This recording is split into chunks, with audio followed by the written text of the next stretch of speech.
Welcome to Hogmanay in the Fiction Kitchen on our final visit of 2020. Oh, thank God. On our final visit to 2020, we can look forward to perhaps a brighter 2021. But this is our final visit to Cooking the Books this year. 2021 is the anniversary, 250th anniversary of the birth of Sir Walter Scott, the man who arguably invented the notion of Scottishness that fills so many gift shops around Edinburgh and everywhere else in the country. He's essentially the man who invented the whole tartan and shortbread image. And so, since it's Hogmanay, we're going to do a very traditional thing. We're going to do shortbread, invented by Sir Walter Scott, but turned into pretty tartan tins by Sir Walter Scott. Did he have a shortbread factory? No, you're thinking of something else. It's completely other. He did not have a shortbread factory, but my dad always made shortbread for the new year, and it's my dad's recipe I will be using today, which I think is probably much more entertaining than reading a Sir Walter Scott novel. Though it has to be said, in his day, he was a superstar. The monument in Princess Street, the Scott Monument, is the largest monument to a writer anywhere in the world. But didn't they have to go around cap in hand to get it paid for? Yeah, they don't like to talk about that bit. It was supposed to be by public subscription, but they ran out of money, and essentially they went around chapping on people's doors saying, "Give us £1 and you'll get a print of the finished monument." It was a sort of early Kickstarter. I like to think of them chapping people's doors saying, "Give us your money." But eventually they did raise enough money, and it stands there in Princess Street. It's a sort of black, imposing Gothic monument, which will remain black because apparently it's the pollution that's holding the stones together. So You knocked it down though. I knocked it down in 2017 in my Message from the Skies, an art and words installation that projected a story onto buildings in the centre of Edinburgh and revived the reputation of many Scottish female writers, including Susan Ferrier, when we replaced the Scott Monument with a large statue of Susan Ferrier. Virtually, obviously. And the other thing about Walter Scott that is of note is that he's also the only person in literary history who's got a railway station named after one of his novels. So Edinburgh Waverley got its name from the Waverley novels, and indeed the eponymous novel Waverley. But enough about Walter Scott and more about shortbread. Shortbread is one of the classic baking recipes. It's got one of those classic 2-4-6 recipe balances. So it's kind of musical. No. 1, 2, 1, 2, 4, 6. Or 2, 4, 6, 8 shortbread. Anyway, so you have 4 ounces of butter, 2 ounces of sugar, and 6 ounces of flour. But right from the start, I'm going to vary that because I'm going to add 1 ounce of ground almonds and subtract 1 ounce of flour, because this gives it a nice crunch. Do you want me to write it all out on the blackboard? Would that be helpful? No, I know what I'm doing. Okay. And That's a first. people at home can always pause and write it down if they're that desperate. It's a first for these Fiction kitchen. Oh, you're so rude. So we're going to start off by creaming the butter and the sugar.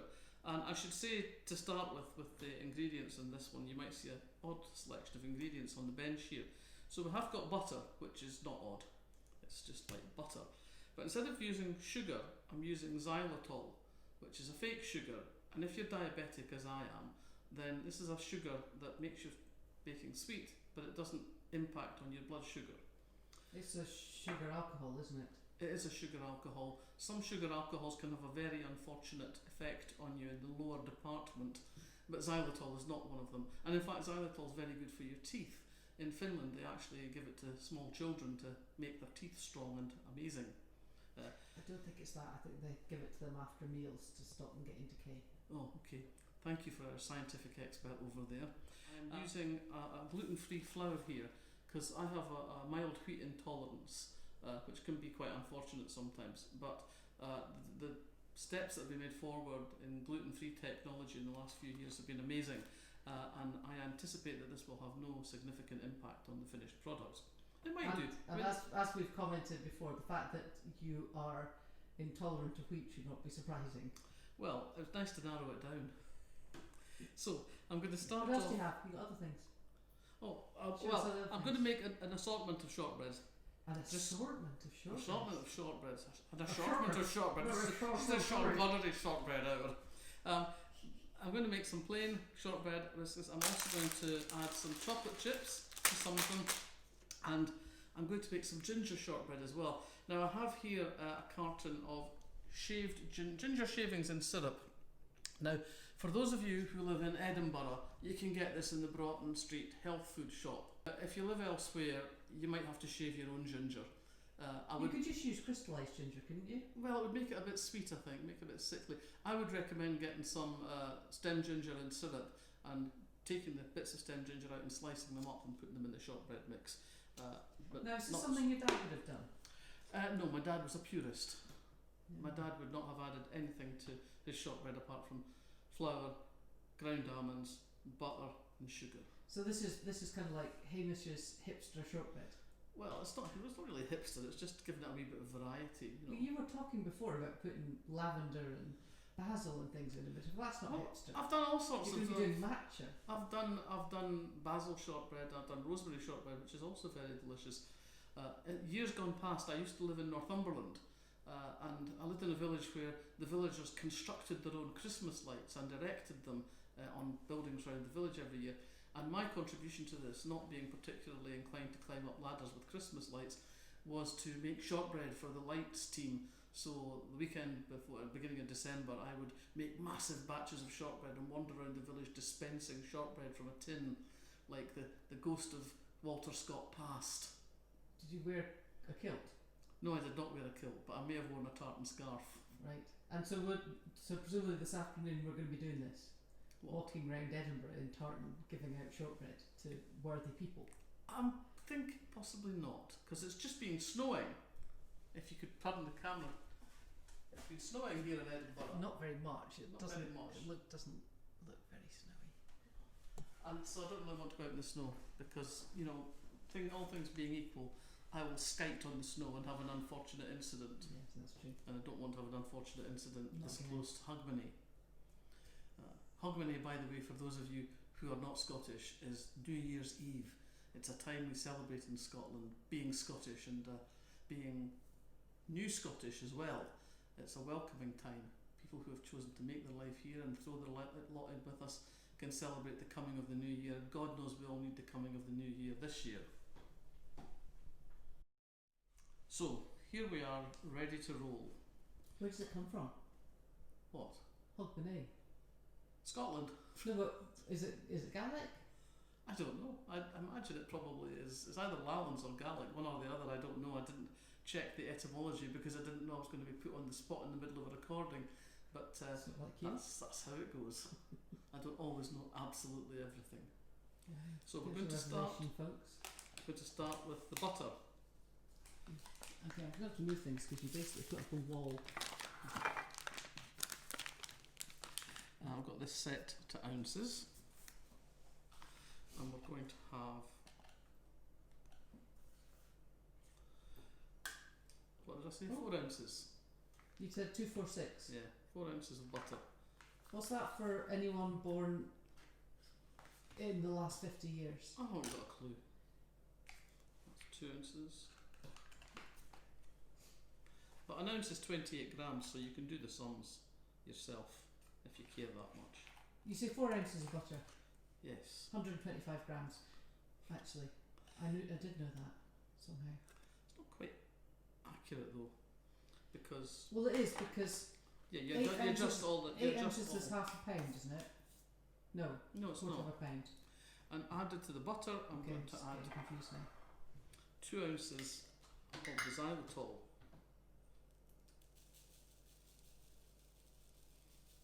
which will make a total of 6 ounces in the bowl. For those of you who are pedantic about that sort of thing.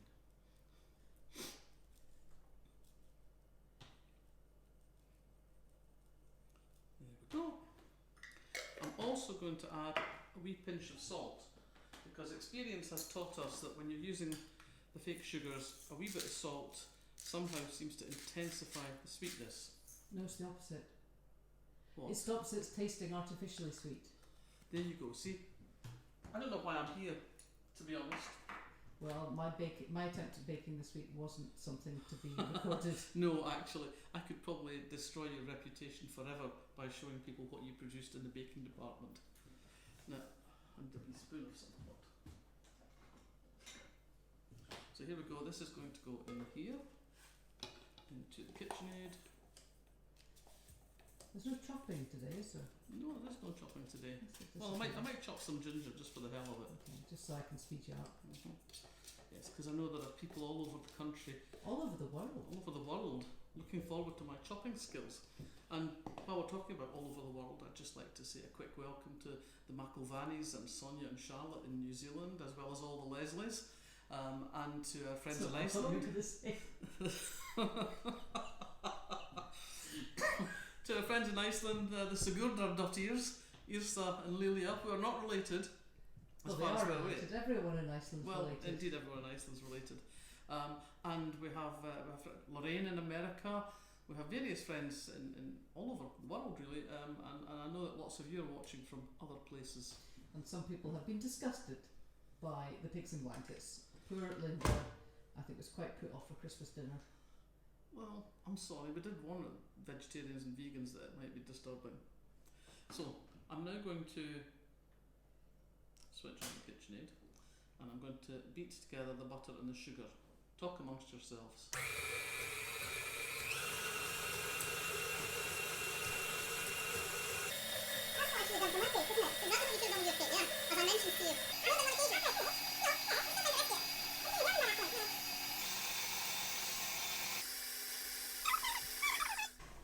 So that's starting to look quite good. Is it? Yes, it's Is that what it's supposed to look like? Okay, I've gone with see zero. the butter and the sugar, and I think I'm going to possibly give it a wee bit longer because it's not quite gone as creamy as I would like. Speed you up. You can indeed speed me up. You're very good at speeding me up. It's just as well I'm not too fast, isn't it? I did wash my hands earlier before we get complaints.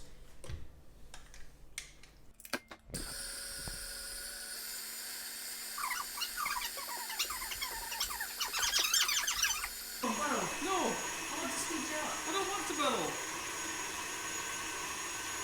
I'm a serious writer. Burrow. I'm not burrowing. Burrow slowly. I'm not burrowing. Burrow. Go away! Right, I think that looks about right now. That's looking rather nice. And what we do now is we scrape this off of there into the bowl. Some quite boring bits here. You're going to have to do some speeding up or cutting out. Or you could say something interesting. I could say something interesting. Look at this, it's nice and gooey. I'm really cack-handed. This is just really not going to... This is not going to get me a place on Celebrity Bake Off, is it? No. No. Although I'm not sure baking skills is necessarily what gets people on that programme. That's true. I mean, it's not as if you're not wearing cool shoes. I mean, how many people bake in shoes like that? Not many, probably. Not many people have my style. I mean, you have been in a fashion photo shoot. This may be news to some people. Yeah.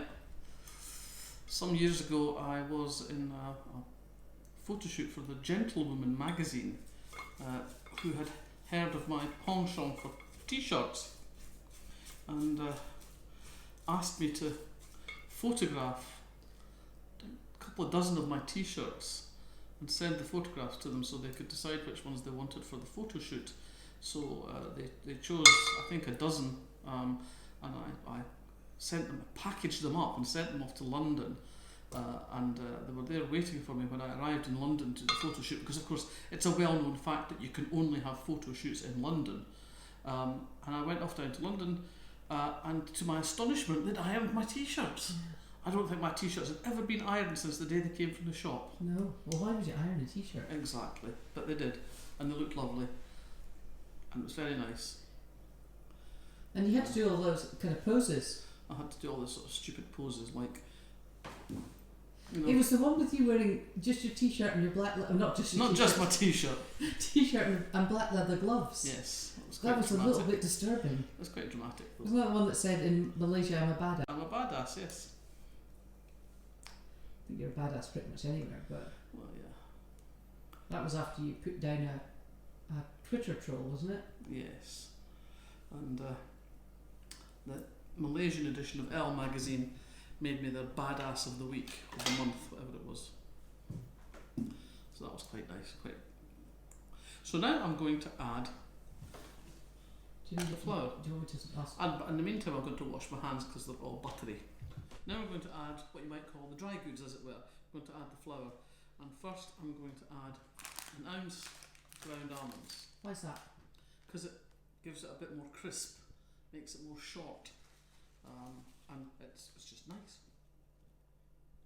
And if you had an allergy to nuts, Then you would leave it out and just use the flour. could you put in semolina or something? You could probably put in semolina. You could. Yep, that would not be inappropriate. So now I'm going to add 5 ounces of this lovely gluten-free flour, bringing that to 6 ounces.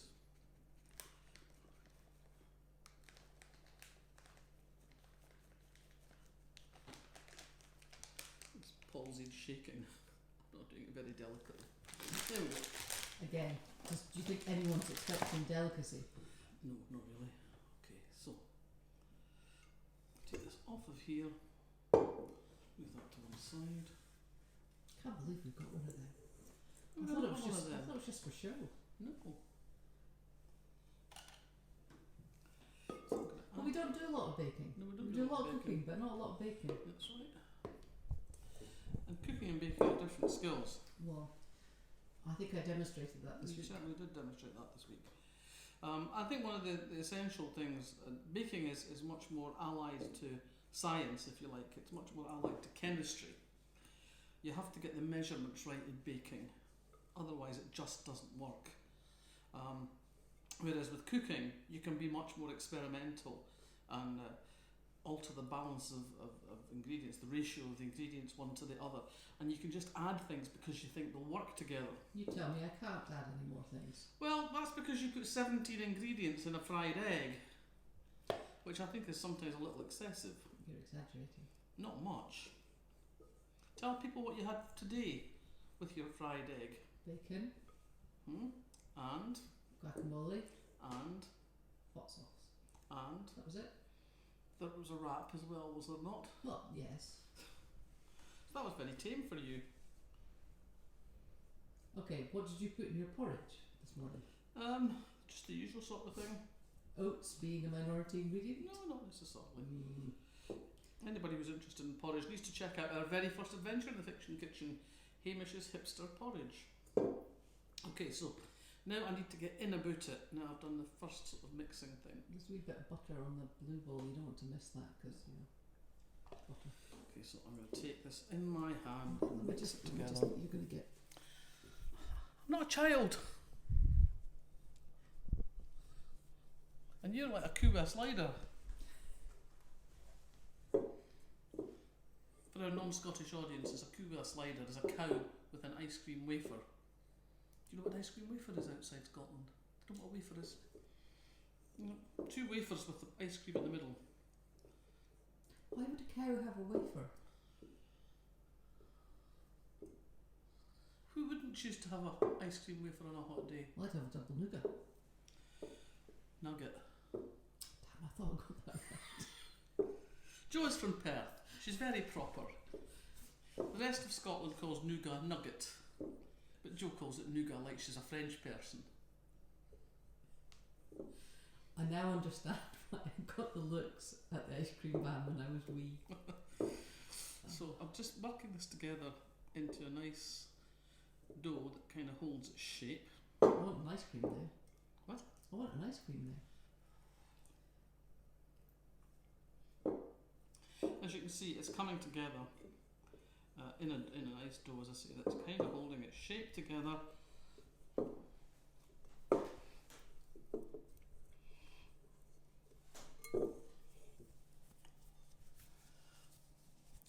wardrobe assistant will just fix my arm. You've got dough up your sleeve. So, here we go, that's pretty much sorted. Now,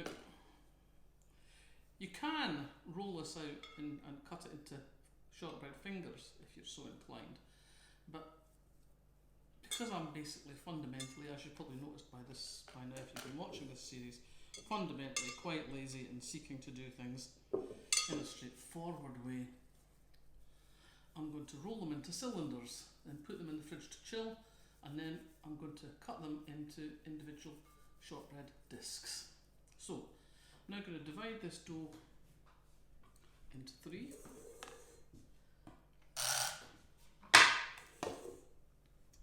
Approximately.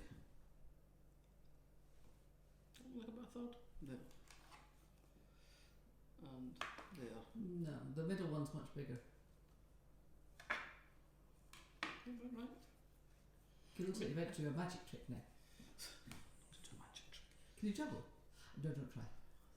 So, I'm going to, in the first one, I'm going to put in some chocolate chips. Do you need me to check them? I need you to check. I need you to open them actually, because I'm all I'm greasy now. going to pop you on the stand. That's not the best look. Here. Oh, I can put you on the stand. You don't need me at all. I can just put you on the stand. You can just put me on the stand, then I don't have to put up with the kind of comments that I get from the other side of the table. But then I suspect the viewers might quite enjoy the nonsense that comes from the other side of the camera. Can you imagine what the world would be like in terms of cinematic experiences if you had Martin Scorsese actually discussing what he was doing as he did it? Have you left any? What you can't see at home, viewers, is that Jo has helped herself to a substantial portion of chocolate chips. So I'm going to press these in to the dough, and then I'm going to roll up again.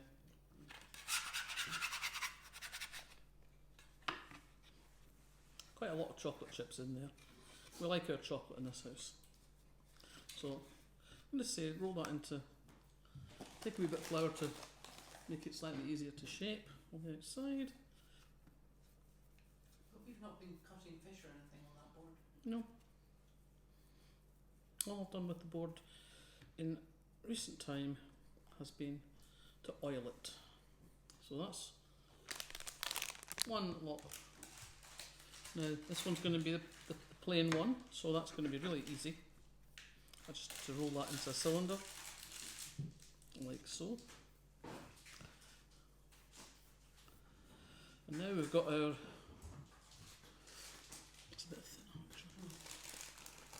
It's going to be shortbread coins, not biscuits. Traditionally on Hogmanay, when you go to somebody's house after the bells, which is after midnight on New Year's Eve, you don't go empty-handed. It's really bad luck to turn up at your next door neighbours or your friends. Mind you, it's really bad luck to turn up at anybody's house at the moment. You can probably first foot still on the doorstep in some places if you stay outside. A first foot is your foot into the house. Aye, I know, but we'll have to make variations in these times. But traditionally there used to be a thing where you had to turn up with coal and whiskey and black bun and shortbread. But that was back in the days when many people had coal fires, and this was supposed to be symbolic of keeping your fires burning for the rest of the year. And the food, the black bun or the shortbread, was to symbolise that you'd have food and plenty to feed your family, and the drink was to symbolise getting drunk. No, not just getting drunk. Not just getting drunk. Conviviality. Conviviality. I remember that. So, traditionally, as I say, people would turn up with these goodies, and it was a time when people would, make their own things, and there were some things that I never really quite understood. The great Hogmanay tradition of black bun. What is a black bun?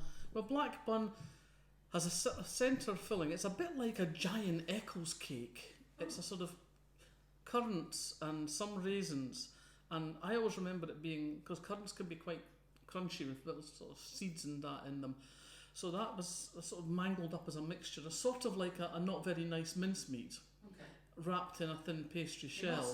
selling it. It was horrible, and it was always left over. Somebody would bring black bun, and everybody else would go, "Oh, that's lovely, Auntie Mary," or whatever, and it would always be left over at the end of the night. And now I'm going for the shaved ginger. So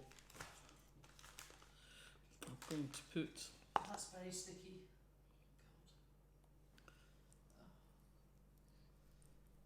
some shaved ginger up the middle of the shortbread. That bit stuck to the worktop. I'll be washing the worktop and the kitchen and probably you when I turn the camera off. Okay, and so we're going to again do that. Roll it back into a cylinder. Maybe need a wee bit more flour. Almost certainly. When I was wee, I just remember we were just allowed to do what we wanted on Hogmanay. We would all go out with our friends and end up at different people's houses, and you'd be walking around at all times of night. No one would worry. No, that's true.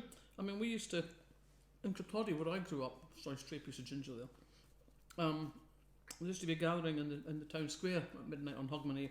People would get together, meet their friends there, have a wee drink before they went off on their first footing. And I mean, there was always somebody had a party. Basically, I went to the same party for 35 years.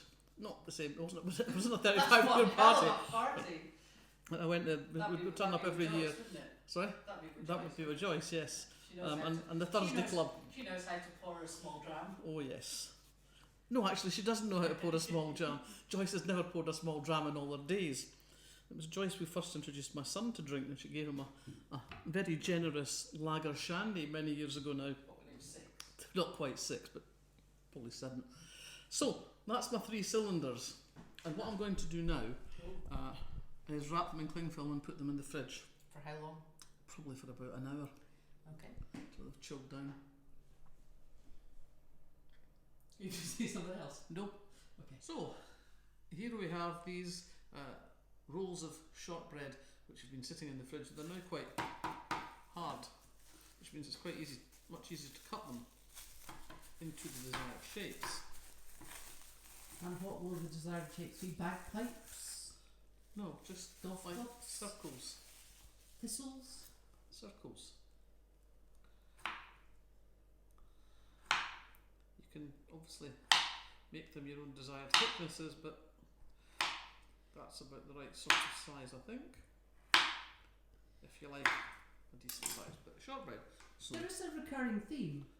there's been a lot of sausages this year in the Lots. festive season Yeah. in this kitchen. Definitely.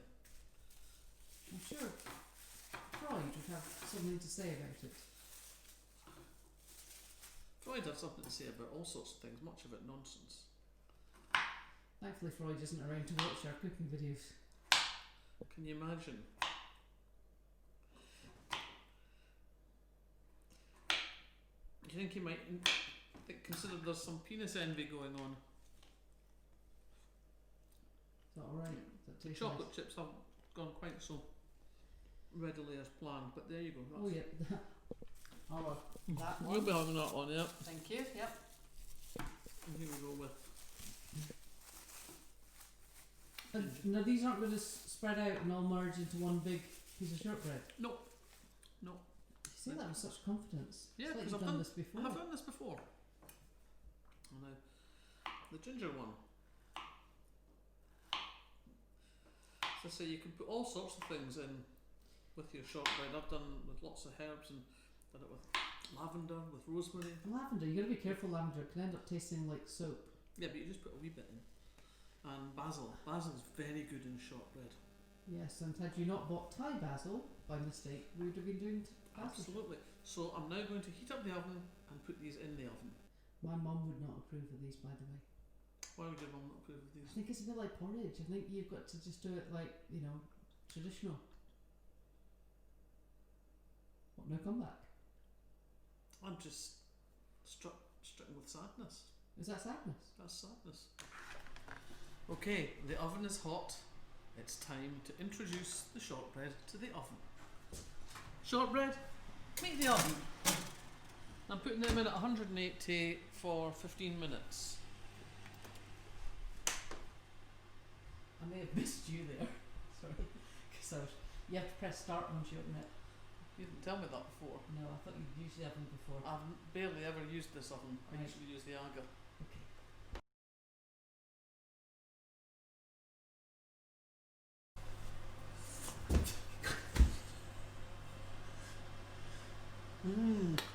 Doing all right, I think. Well, it smells amazing, and it's been in the oven for long enough, I think.